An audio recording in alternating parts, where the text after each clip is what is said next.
Once upon a time, in a small village in ancient Nepal, there lived a young man named Siddharth. Siddharth was a curious and ambitious boy who always had a thirst for knowledge.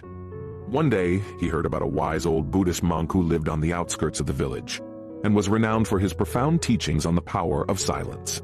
Siddharth was intrigued and decided to seek out the monk to learn more.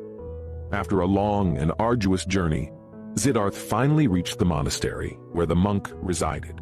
He was greeted by the serene and peaceful surroundings of the monastery, and he felt an immediate sense of calmness wash over him. He was welcomed by the monk, who invited him to sit down and share a cup of tea. Over tea, Siddharth asked the monk to explain the power of silence to him. The monk smiled and said, "Silence is the key to unlocking the mysteries of the universe. It is in the quiet moments that we can truly connect with ourselves and with the world around us." Siddharth was puzzled. "But how can silence have power?" he asked. "Isn't power all about being heard and making your voice heard?" The monk smiled and replied, "Power's not just about speaking. True power comes from within, from the peace and stillness of our own minds.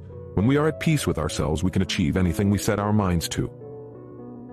The monk then shared a story with Siddharth. He said, "Long ago there was a great king who ruled over a vast empire. He was feared by all his subjects, for he was known to be a ruthless and cruel ruler. One day a wise sage came to the king and said, 'Your Majesty, there is great power in silence. If you can learn to harness this power, you will be able to rule with wisdom and compassion.' The king was skeptical, but he was also intrigued. He asked the sage to explain further. The sage said, 'Your Majesty, when you are silent, you can listen to the voices of your people. You can hear their grievances, their hopes, and their fears. You can then use your power to address their concerns and make their lives better.' The king was moved by the sage's words, and he decided to give it a try. He began to listen more and speak less. He listened to the voices of his subjects, and he used his power to help them in any way he could. Over time, the king became known as a wise and just ruler. His subjects respected him, and his kingdom prospered, all because he learned to harness the power of silence." Siddharth was inspired by the monk's story, and he realized that there was great wisdom in the power of silence. He decided to stay at the monastery and learn more from the monk. Over the next few weeks, Siddharth learned to meditate and quiet his mind. He learned to listen to the sounds of nature and to his own inner voice. He felt a sense of peace and clarity that he had never experienced before. One day, as he was sitting in the meditation, Siddharth had a realization.